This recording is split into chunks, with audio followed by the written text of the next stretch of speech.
Assalamualaikum warahmatullahi wabarakatuh. Berjumpa lagi dengan saya Wulan Dwi Ausni, guru OTKP. Halo teman-teman semua, pada kesempatan kali ini saya akan membahas tentang cara menerima dan menyampaikan informasi. Nah, teman-teman sekalian, siapa yang paling sering mendapatkan informasi? Atau siapa yang paling sering menyampaikan informasi? Nah, kita semua tentunya tidak terlepas dari kegiatan menerima dan menyampaikan informasi. Nah, teman-teman sekalian, apakah teman-teman tahu apa sih yang dimaksud dengan informasi? Nah, kali ini kita akan bahas dulu tentang informasinya ya. Informasi merupakan keterangan, pernyataan, gagasan dan tanda-tanda yang mengandung nilai, makna, dan pesan, baik data atau fakta yang telah diolah maupun penjelasan yang dapat dilihat, didengar, dan dibaca yang disajikan dalam berbagai kemasan dan format sesuai dengan perkembangan teknologi informasi dan komunikasi secara elektronik ataupun non-elektronik. Nah, informasi ini ditujukan bagi penerima dalam pengambilan keputusan, baik untuk masa sekarang ataupun masa yang akan datang loh. Nah, berikut ini ada beberapa pengertian informasi menurut para ahli. Yang pertama, menurut Estabrook. Pada bukunya di halaman 245 terbitan 1977, beliau mengemukakan bahwa informasi adalah suatu rekaman fenomena yang diamati atau bisa juga berupa putusan-putusan yang dibuat. Yang kedua, menurut Robert Gamurdick, di mana beliau mengemukakan bahwa informasi itu adalah data yang dikelola menjadi suatu bentuk yang berarti bagi penerimanya dan bermanfaat dalam pengambilan keputusan saat ini atau saat yang akan datang. Yang ketiga, menurut Gordon B. Davis, di mana informasi adalah data yang sudah diolah menjadi suatu bentuk yang penting bagi penerimanya dan mempunyai nilai nyata yang dapat dirasakan dalam keputusan-keputusan yang sekarang atau keputusan-keputusan yang akan datang. Sedangkan yang keempat, menurut George R. Terry, beliau mengemukakan bahwa informasi itu adalah data penting untuk memberikan pengetahuan yang berguna. Kemudian kita akan bahas tentang kriteria informasi yang berkualitas. Nah, jadi teman-teman, ada beberapa kriteria tentang informasi yang akurat. Nah, yang pertama, informasi yang berkualitas maksudnya. Yang pertama adalah akurat. Akurat merupakan informasi yang akurat jika informasi itu harus bebas dari kesalahan-kesalahan. Jadi data dapat dijadikan sebagai informasi jika dia bebas dari kesalahan-kesalahan dan tidak boleh menyesatkan, dan dalam menyampaikan maksudnya harus jelas. Kemudian informasi itu harus tepat pada waktunya, di mana informasi yang disampaikan kepada penerima tidak boleh terlambat. Nah, informasi juga harus relevan, di mana informasi itu harus berguna secara langsung atau mempunyai manfaat bagi pemakainya. Selanjutnya, informasi itu harus lengkap, di mana informasi berisi data yang dibutuhkan selengkap-lengkap mungkin. Nah, yang terakhir, informasi harus jelas. Jadi teman-teman, isi informasi itu harus jelas sesuai dengan keperluan si pemakai.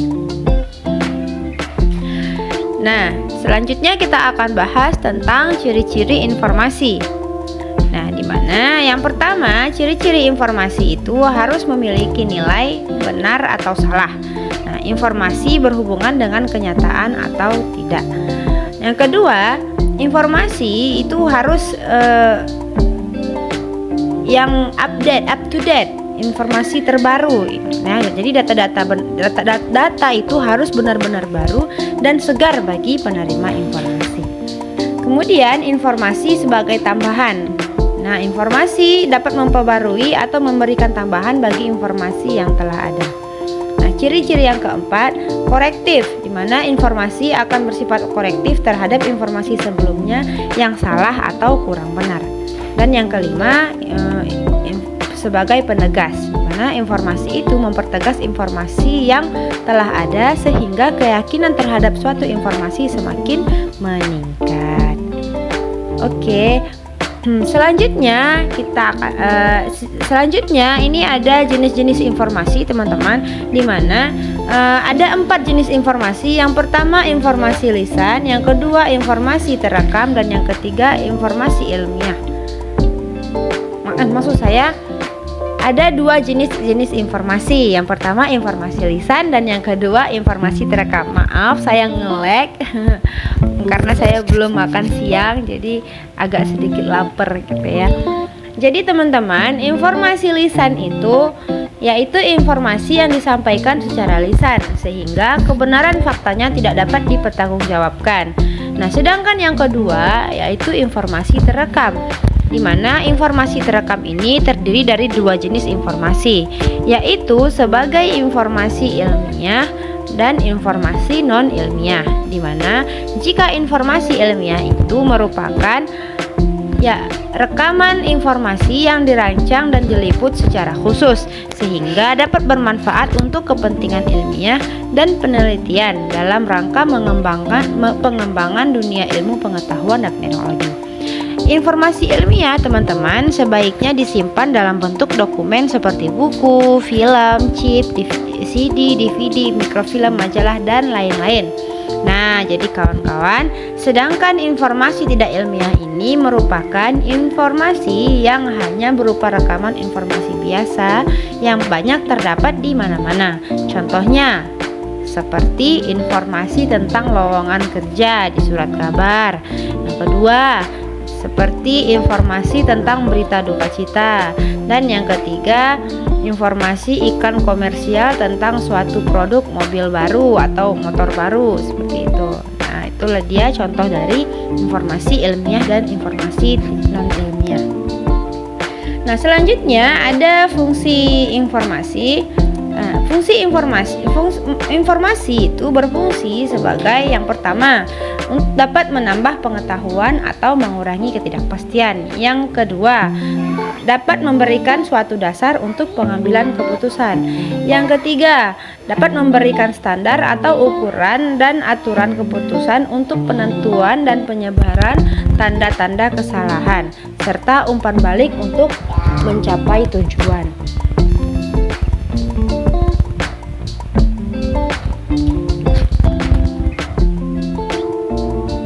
Kemudian ada kegunaan informasi.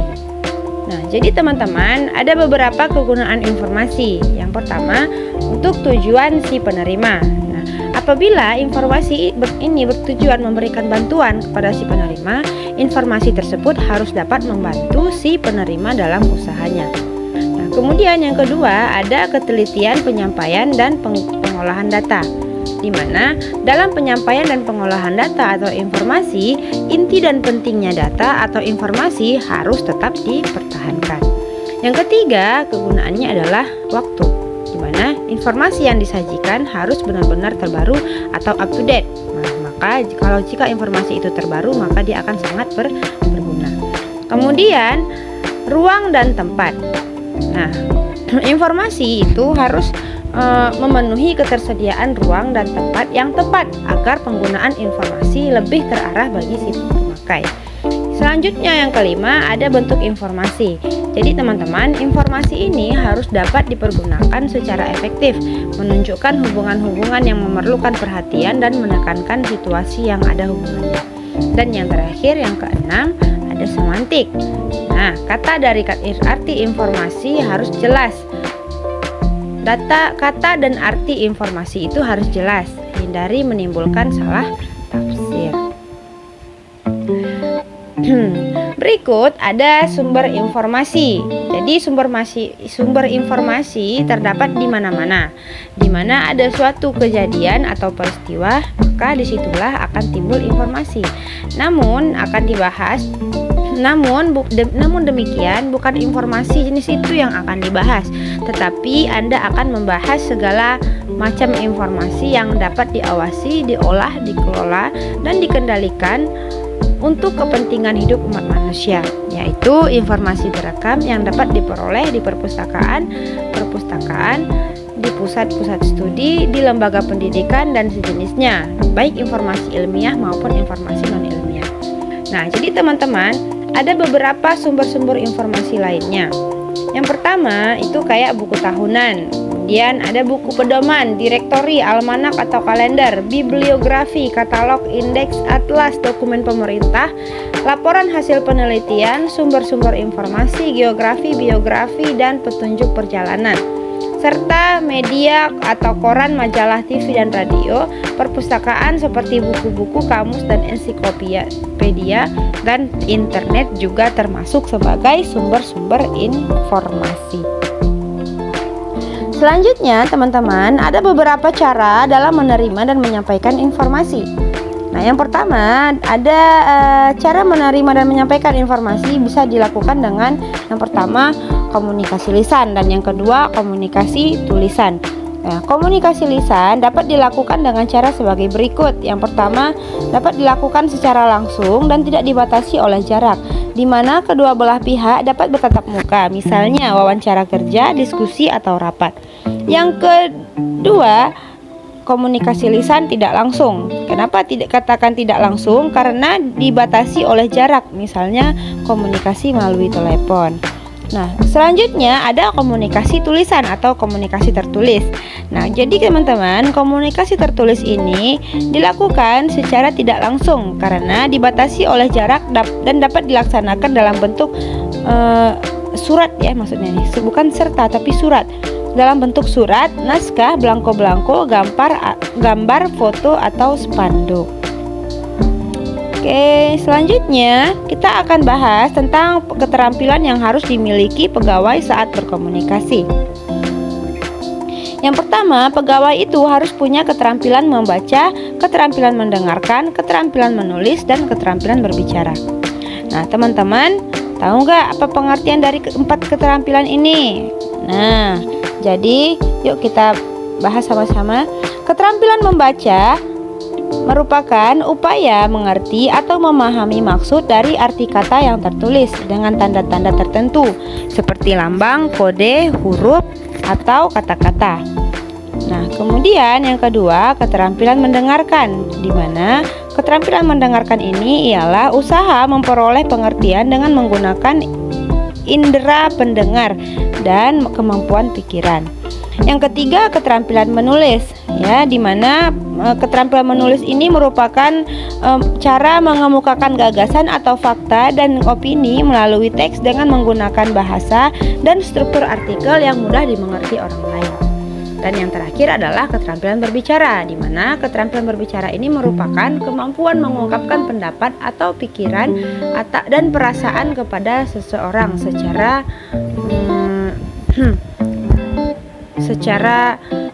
lisan. Nah, selanjutnya ada beberapa keterampilan dari ada beberapa pembahasan tentang keterampilan membaca. Yang pertama, manfaat membaca. Manfaat membaca ini yang pertama memperluas wawasan, pengetahuan dan pengalaman, mengetahui nilai-nilai kehidupan, baik nilai moral maupun spiritual. Yang ketiga, memahami lebih dalam materi yang disajikan dalam suatu tulisan. Yang keempat, dapat lebih cepat menerima saran untuk mengubah pola tingkah laku dan dapat segera menerima pembaruan. Yang kelima, mengembangkan pola pikir, mengembangkan kemampuan menulis dan membaca aktif, serta yang terakhir melancarkan berbicara karena menguasai susunan kalimat. Nah, ada beberapa cara yang perlu dilakukan saat membaca. Yang pertama, cahaya lampu sebaiknya datang dari belakang pembaca. Yang kedua, buku itu harus dipegang dengan tangan dan tidak hanya ditaruh saja di atas meja. Yang ketiga, jarak antara mata dengan tangan tidak hanya ditaruh saja di atas meja. Jarak antara mata dengan tangan maksudnya harus dibatasi, seperti harus diberikan jarak misalnya 30 cm mata dan buku maksudnya. Kemudian, sewaktu membaca hendaknya sekali-sekali memejamkan mata atau melihat ke arah jauh agar mata tidak jenuh. Yang selanjutnya yang kelima, pada halaman buku tidak terdapat bayangan. Selanjutnya, membaca dalam posisi duduk, tidak dalam posisi tidur. Sewaktu membaca sebaiknya pikiran berkonsentrasi dan sebaiknya tidak membaca terlampau lama, maksimal 1-2 jam dan berikan waktu istirahat secukupnya. Kemudian ada beberapa cara untuk proses membaca, di mana proses membaca ini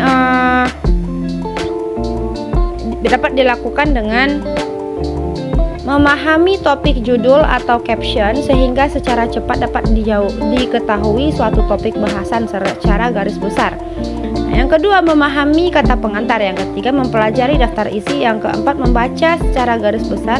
Dan yang kelima, mencatat atau membuat rangkuman untuk memudahkan mengingat isi buku. Ada beberapa tahap dalam membaca. Yang pertama, tahap belajar untuk membaca, ya, dimana caranya dengan mendapatkan keterampilan membaca seperti mengenal huruf, kata-kata, ekspresi, intonasi, volume suara, gerak mata, dan yang lainnya. Yang kedua, tahap membaca untuk belajar, seperti kemampuan menemukan hal-hal yang diperlukan, kemampuan dalam menyaring informasi yang diperlukan, dan kemampuan membaca bahan-bahan khusus. Yang ketiga, ada tahap membaca untuk rekreasi, di mana dapat dilakukan dengan mengembangkan rekreasi otak dengan membaca bahan bacaan yang ringan, menarik, dan menyenangkan, mengembangkan kegemaran membaca sebagai pengisi waktu, dan melalui membaca dapat meningkatkan selera membaca yang lebih beragam dan lebih bermakna. Nah, selanjutnya yang kedua, keterampilan mendengarkan. Beberapa cara yang dapat dilakukan agar dapat mendengarkan dengan baik. Yang pertama, menjaga kontak mata dengan lawan bicara. Yang kedua, tidak menginterupsi orang yang sedang berbicara. Dan yang ketiga, menggunakan bahasa tubuh seperti mengangguk, serta yang terakhir mengulang kembali hal-hal yang telah disampaikan.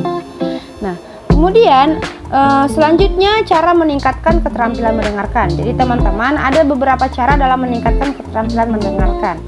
Yang pertama, berikan orang lain kesempatan berbicara. Yang kedua, berikan perhatian penuh kepada orang yang sedang berbicara. Yang ketiga, menjadi pendengar yang aktif. Keempat, dengarkan dengan pikiran terbuka. Dan yang kelima, tunjukkan bahwa Anda mendengarkan apa yang sedang dibicarakan. Kemudian ada beberapa yang perlu kita perhatikan, ya. Saat memberikan perhatian penuh, kita perlu apa? Yang pertama, kita harus fokus dan mendengarkan. Yang kedua, jangan menyela pembicaraan. Dan yang ketiga, jika waktu terbatas, buatlah janji temu jika pembicaraan sangat penting. Kemudian yang ketiga, ada keterampilan menulis, ya. Jadi kawan-kawan, ada beberapa tujuan untuk menulis. Yang pertama, assignment purpose, yaitu tujuan penugasan. Jadi penulis ini akan menulis sesuatu karena ditugaskan, bukan karena kemauan sendiri. Yang kedua, altruistic purpose, yaitu tujuan altruistik, di mana dilakukan untuk menyenangkan pembaca, ya. Jadi si penulis ini ingin menolong para pembaca memahami, menghargai perasaan dan penalarannya. Yang ketiga, persuasive purpose, yaitu tujuan persuasif. Ya, jadi penulis ini menulis untuk meyakinkan para pembaca akan kebenaran gagasan yang diutarakan. Yang keempat, informational purpose, yaitu tujuan informatif atau penerangan, untuk memberikan informasi atau penerangan atau keterangan kepada para pembaca. Yang kelima, self-expressive purpose, yaitu tujuan pernyataan diri. Penulis ini menulis untuk memperkenalkan atau menyatakan diri sebagai sang pengarang kepada para pembaca. Selanjutnya yang keenam, ada creative purpose, yaitu tujuan kreatif, di mana penulis melakukan kegiatan menulis untuk mencapai nilai-nilai artistik dan nilai-nilai kesenian. Dan yang terakhir, problem solving purpose, yaitu tujuan pemecahan masalah, ya. Si penulis menulis untuk mencerminkan atau menjelajahi pikiran-pikiran agar dapat dimengerti oleh si pengarang. Dan yang keempat, yang selanjutnya ada manfaat dari menulis. Yang pertama, dapat menyumbangkan kecerdasan, mengembangkan daya inisiatif dan kreatif, dapat mendorong kemauan dan kemampuan mengumpulkan informasi. Kemudian dapat menumbuhkan keberanian. Selanjutnya dapat mengenali kemampuan dan potensi dirinya. Selanjutnya menjadi terlatih dan mengembangkan berbagai pemikiran dan gagasan. Kemudian dapat dapat lebih banyak mencari, menyerap dan menguasai berbagai informasi sehubungan dengan topik yang ditulisnya. Selanjutnya, terlatih dalam mengorganisasikan gagasan secara sistematis. Kemudian dapat menilai sendiri gagasan-gagasannya secara objektif. Dan yang selanjutnya, lebih mudah memecahkan permasalahan. Kemudian juga akan terdorong untuk terus belajar secara aktif. Dan yang terakhir, akan membiasakan si penulis berpikir dan berbahasa secara santun, teratur, dan tertib.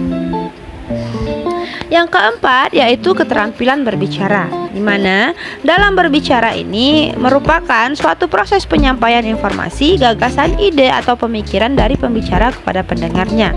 Teman-teman, keterampilan berbicara seseorang sangat dipengaruhi oleh dua faktor penunjang, yaitu sebagai berikut. Yang pertama, faktor internal. Segala potensi yang ada dalam diri orang tersebut, baik fisik. Jadi faktor internal ini merupakan segala potensi yang ada dalam diri orang tersebut, baik fisik atau seperti pita suara, lidah, gigi, dan bibir, maupun non-fisik, psikis, seperti karakter, temperamen, bakat, cara berpikir, dan tingkat kecerdasan, seperti itu. Nah, untuk faktor eksternalnya ya, jadi keterampilan berbicara dapat dipengaruhi oleh faktor eksternal ya. Di mana faktor eksternal ini merupakan segala potensi yang ada di luar diri orang tersebut, misalnya tingkat pendidikan, kebiasaan, dan lingkungan pergaulan. Nah, jadi teman-teman ada cara urutan dalam berbicara. Yang pertama, kita harus membuat persiapan. Yang kedua, kita harus melakukan penyajian. Kemudian kita harus mempersiapkan teknik penyampaian. Nah, barulah kita bisa melakukan pelaksanaan pembicaraan. Persiapan itu meliputi persiapan pengetahuan, sistematika pembicaraan, alat bantu, peraga, tempat, dan waktu. Kalau penyajian itu meliputi pendahuluan, menyampaikan motivasi, tujuan, dan ruang lingkup pembahasan atau isi masalah, dan penutup. Nah, kemudian teknik penyampaian itu dapat dilakukan dengan menggunakan pemilihan kata yang baik, teknik penyampaian yang tepat, dan menggunakan bahasa tubuh yang sesuai. Dan yang terakhir, pelaksanaan pembicaraan dapat dilakukan dengan menyampaikan gagasan atau berita di depan pendengar dan membuat strategi agar pembicaraan menjadi lebih hidup. Nah, teman-teman, ada beberapa tips agar pembicara terhindar dari kesalahan. Yang pertama, tataplah mata pendengar ya. Jadi kontak mata antara pembicara dengan pendengar itu sangat penting untuk mengetahui apakah pendengar mengantuk, bosan, tidak paham, atau nampak tidak tertarik. Yang kedua, senyum. Jadi kalau kita tersenyum saat berbicara, manfaatnya dapat mengendurkan ketegangan pada saat proses kegiatan berlangsung. Kemudian yang ketiga, hindari membuat jarak. Nah, jadi pembicara itu perlu mendekatkan diri dengan pendengar. Berdiri di belakang meja atau di depan papan tulis akan menciptakan jarak dengan pendengar. Yang keempat, berdiri tegak tapi tidak kaku. Jadi posisi berdiri tegak dan tidak kaku akan menciptakan ketegangan dalam pembicaraan. Jadi usahakan rileks dengan berdiri tegak tapi santai. Yang kelima, sadari kecenderungan manerisme. Manerisme itu adalah kegerak-gerik kebiasaan khas pada seseorang, seperti singa mungkin, ataupun kedip-kedip mata mungkin, seperti itu ya. Nah, kemudian berperilaku sewajar mungkin. Yang terakhir ini ya, jadi saat kita berbicara di depan umum, kita sebaiknya berperilaku sewajar mungkin agar dapat bertingkah laku secara wajar. Berhentilah untuk mencemaskan diri sendiri dengan latihan berbicara di depan cermin sehingga pembicara dapat melihat diri sendiri, atau latihan berbicara di depan teman-teman. Nah, teman-teman, ada beberapa cara juga untuk meningkatkan kualitas pembicaraan. Yang pertama, membangkitkan partisipasi pendengar. Yang kedua, sediakan sesi tanya jawab. Dan yang ketiga, bersikap antusias. Yang keempat, menciptakan suasana menyenangkan. Yang kelima, hindari pertentangan. Dan yang keenam, menggunakan alat bantu video, musik, slide, PowerPoint. Nah, jadi teman-teman semuanya, pembahasan kita mungkin sampai di sini. Jadi teman-teman, untuk meningkatkan, ya, untuk mendapatkan keberhasilan dalam meningkatkan berbagai keterampilan seperti dalam berkomunikasi, seperti keterampilan membaca, keterampilan mendengarkan, keterampilan menulis, hingga keterampilan berbicara, sangat bergantung pada diri sendiri. Jadi, apakah ada keinginan untuk mengembangkan diri dalam kemampuan keterampilan berkomunikasi secara efektif? Dengan demikian, untuk menjadi seseorang yang profesional dalam berkomunikasi, Anda perlu melakukan persiapan yang orang banyak lakukan, seperti latihan, dan latihan. Seperti kata pepatah bijak, seseorang bisa karena terbiasa.